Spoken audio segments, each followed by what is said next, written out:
2003 Grand Cherokee, replacing the factory unit with an aftermarket.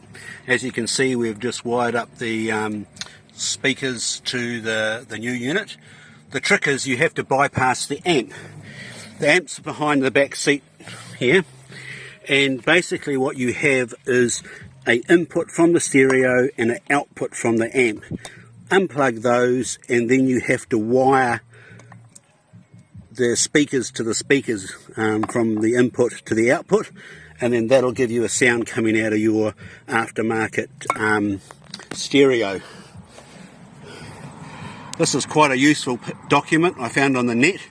It has the two connectors and the corresponding speakers left and right. They're the negatives and positives, and then on the other side you've got the same thing. We just basically did a colour code with what we found, and it all works well. Hope that helps someone.